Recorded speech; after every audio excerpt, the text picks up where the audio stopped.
ధనుసు రాశి వారికి ఎలా ఉంటుంది గురుగారు? ధనుసు వారికి రాస్యాధిపతి 6లో ఉన్నాడు. దీనివల్ల ఏంటంటే కొన్ని కోర్టు కేసు వ్యవహారాలు, ఏదైనా లిటిగేషన్ వ్యవహారాల మీద కొంత లబ్ధి, అంటే దాని మీద కొంచెం జయించడం జరుగుతుందని చెప్పొచ్చు మనం. మరి ఆరోగ్య విషయంగా ఎలా ఉంటుందండి? ఆరోగ్యపరంగా కనుక చూసుకున్నట్లయితే కొంచెం హార్మోనియల్ ఇన్బ్యాలెన్సెస్ అంటారు, అటువంటివి కొద్దిగా చూపిస్తున్నాయి. అండ్ అదేవిధంగా కొంతమందికి చూడండి ఓవర్ ఫ్యాట్, కొలెస్ట్రాల్ ఎక్కువ అవ్వడము అటువంటివి. ఎందుకంటే గురువు కొలెస్ట్రాల్ కారకుడు, కేవలం గురువు కొలెస్ట్రాల్ కారకుడు అని కాదు, శని మూడులో ఉన్నాడు మెయిన్గా అక్కడ.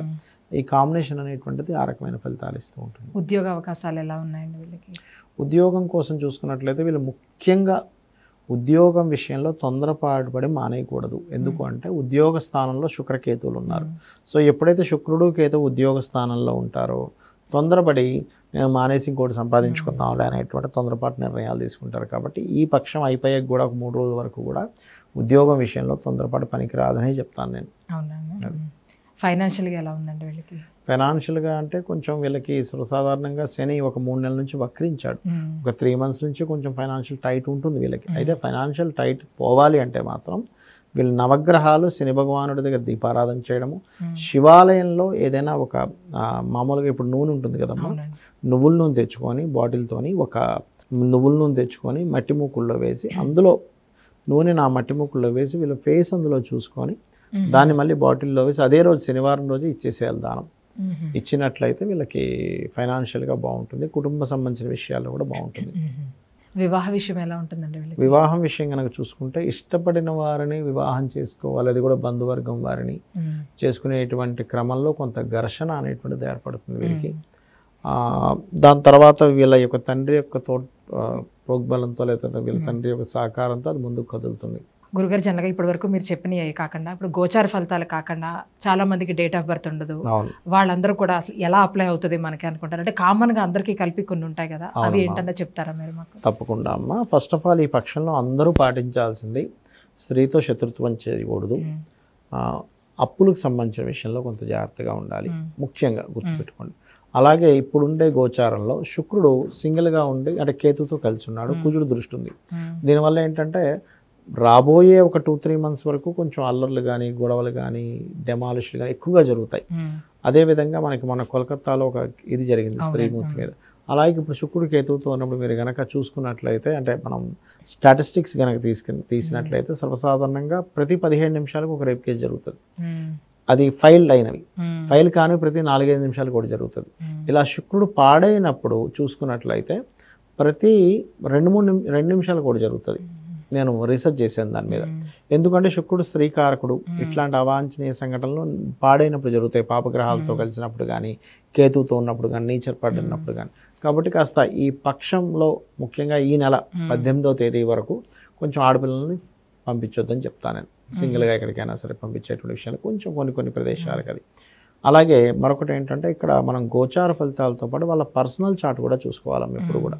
ఇప్పుడు date of birth, time of birth లేని వాళ్ళకి ఇప్పుడు నేను చెప్పినవి చేసుకుంటూ సూర్య నమస్కారాలు చేసుకుంటే చాలా మంచిది, శుక్రకేతు గ్రహాల దగ్గర చేసుకుంటే చాలా మంచిది. అయితే వీటితో పాటు మనకి జన్మజాతకంలో ఇది గోచారం అనేటువంటి దానికి జన్మజాతకానికి ఎంత తేడా ఉంటుందంటే మన పర్సనల్ చార్ట్ అనేటువంటిది ఏదైతే ఉందో మనం పూర్వజన్మలో చేసినటువంటి కర్మ ఆధారంగా ఉంటుంది.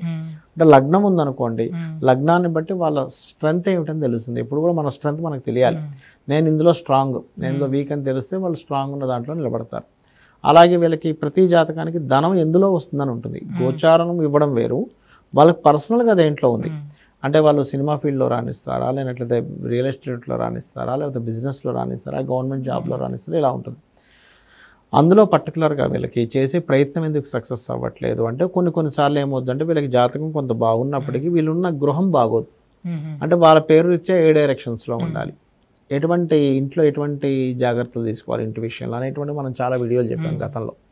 అలాగే వీళ్ళకి ఒక్కొక్కసారి ఏమవుతుందంటే చాలామంది అయ్యో వివాహం అవ్వట్లేదండి, ఉద్యోగం రావట్లేదండి అని బాధపడుతుంటారు. ఎప్పుడైనా గుర్తుపెట్టుకోండి, ప్రతి జాతకానికి కూడా 3 నుంచి 5 సార్లు వివాహం అయ్యే యోగం ఏర్పడుతుంది. అది ఎప్పుడు వస్తుందో తెలుసుకుని ఆ టైంలో కనుక వీళ్ళు ప్రయత్నం చేసినట్లయితే సక్సెస్ అవుతుంది. అంటే మీరు అనేది ఒక జీవితకాలంలో 3 to 5 times వస్తుంది ఆ టైం అనేటువంటిది. అలాగే 3 to 5 times చేయకూడని సమయాలు కూడా వస్తాయి. చేయకూడని సమయంలో వివాహం చేయడం వల్లే వాళ్ళ పర్సనల్ చార్ట్లో వాళ్ళు ఇబ్బందులు ఎదుర్కొంటారు. ఒకటి యోగం ఉంటుంది వివాహ జీవితంలో ఇబ్బంది పడాలని, ఒకటి చేయకూడని సమయంలో చేస్తారు. చేయదగే సమయం అని కొన్ని ఉంటాయి. అంటే సప్తమాధిపతి గురు దృష్టిలో ఉండడం కానీ, సప్తమాధిపతి గోచారంలో బాగుండడం కానీ, వీళ్ళ జన్మజాతకంలో సప్తమం యాక్టివేట్ అయ్యేటువంటి గ్రహాల స్థితిలో ఉండడం కానీ జరిగినప్పుడు దట్ ఈస్ గుడ్ టైం. అది తెలుసుకొని చేయాలి ఎప్పుడైనా సరే. అది మనకి పర్సనల్ చార్ట్లో తెలుస్తుంది. రెండవది, కొంతమంది ఉద్యోగం కోసం ప్రయత్నం చేసుకుంటుంటారు కానీ ఉద్యోగం రాదు. దానికి కారణం ఏంటంటే, ఒకటి ఉద్యోగం చేసే సమయం ఆసనం అవ్వదు. అలాంటప్పుడు ఏదైనా ఒక చిన్న జాబ్లో సెట్ అయిపోవాలి ఫస్ట్. వాళ్ళు చదువుకున్న దాన్ని బట్టి ఒక 1 lakh శాలరీ వస్తేనే చేస్తూ అంటారు కొంతమంది. అలా కాకుండా 50-60 ఎంత వచ్చినా జాయిన్ అయిపోవాలి.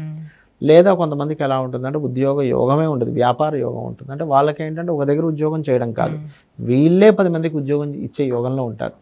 అలాంటప్పుడు వీళ్ళు వేరే దగ్గర ఉద్యోగం చేద్దామని వెళ్ళినప్పుడు వీళ్ళకి రాదు అది, ఎందుకంటే ఆ యోగం కాదు కదమ్మా. కాబట్టి అది మెయిన్గా ఏంటని చూసుకోవాలి. ఎందుకు ఉద్యోగం రావట్లేదు, నా తలరాత ఇంతే అనుకోవడం కాదు. నువ్వు ఇంకో 10 మందికి ఉద్యోగం ఇచ్చే యోగం ఉంది నీది, నీకు ఉద్యోగం ఎందుకు వస్తుంది అంటే ఎంత మీరు, నేను అనేది ఏంటంటే ఫ్లైట్ టికెట్ అమ్మా, ఫ్లైట్ టికెట్ పట్టుకుని నేను బస్సు ఎక్కుతా అంటే ఎక్కనిస్తారా? కానీ మనకి ఫ్లైట్ యోగం ఉందని తెలుసుకోవాలి. జాతచక్రంలో బాబు నీది ఫ్లైట్ టికెట్, ఇది ఫ్లైట్లో వెళ్ళే యోగం పెట్టుకుని నువ్వు బస్సు ఎక్కుతా అంటావేంటి? బస్సులో రానివ్వరు. అది ఎంత పెద్ద కాస్ట్లీ అయినా 10,000 రూపాయల టికెట్ అయినా, ఏమంటే నేను 10,000 రూపాయలు పెట్టి టికెట్ కొన్నాను, నన్ను బస్సు ఎక్కనివ్వండి అంటే బాబు ఇది కాదురా ఆయన అంటాడు. అట్లాగే వీళ్ళకి 10 మందికి ఉద్యోగం ఇచ్చే యోగం ఉంది, నువ్వు ఉద్యోగం కోసం తిరుగుతున్నావు. ఏమిటి ఎక్కడుంది రాంగ్ అనేది తెలుసుకోగలగాలి, అది దశమాధిపతి చెప్తాడు. అలాగే వ్యాపార యోగం ఉందా, ఒకవేళ ఆ వ్యాపార యోగం ఉంటే ఏ వ్యాపారం చేయాలి?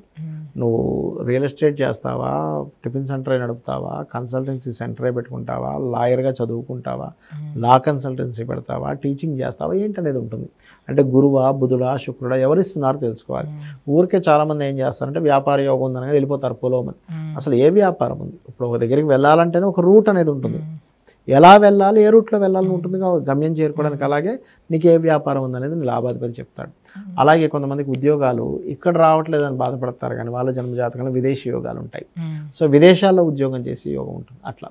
అయితే ఇక్కడ మనకి సందేహం కలుగుతుంది చాలామందికి, మరి జన్మజాతకంలో ఏముంటే ఈ గోచారం, పక్ష ఫలితాలు, వార ఫలితాలు, మాస ఫలితాలు ఎందుకు చెప్పుకుంటున్నామని. ఈ ఫలితాలు, ఈ పక్ష ఫలితాలు అంటే ఏమిటంటే బయట ఉండే కండిషన్. ఇప్పుడు మనం ఒక దగ్గరికి వెళ్ళాలమ్మా, నార్మల్గా ఎర్లీ మార్నింగ్ కార్ వేసుకుని వెళ్తే 1/2 అవర్లో వెళ్ళేది ట్రాఫిక్ టైంలో 1.5 hour పట్టవచ్చు. అప్పుడు మనం ఏం చేస్తాం, క్యాలిక్యులేట్ చేసుకుంటాం, లేదంటే 1 గంటన్నరలో వస్తామని చెప్తాం.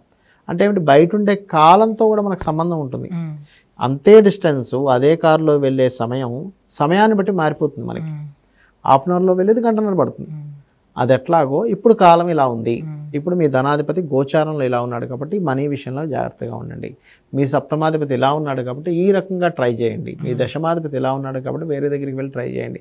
అంటే కాలం ఇలా ఉంది అని చెప్పడం ఈజ్ గోచార ఫలితం. ఇప్పుడు సీజన్ బట్టి మనం కొన్ని బిజినెస్లు చేస్తూ ఉంటారు. స్కూల్ టైంలో స్కూల్ బ్యాగ్స్ అమ్ముడుపోతాయి, అయిపోయాక తోడు కొనుక్కోడు. అలాగే కాలం అనేది సీజను, కాలం చెప్పేది గోచారం.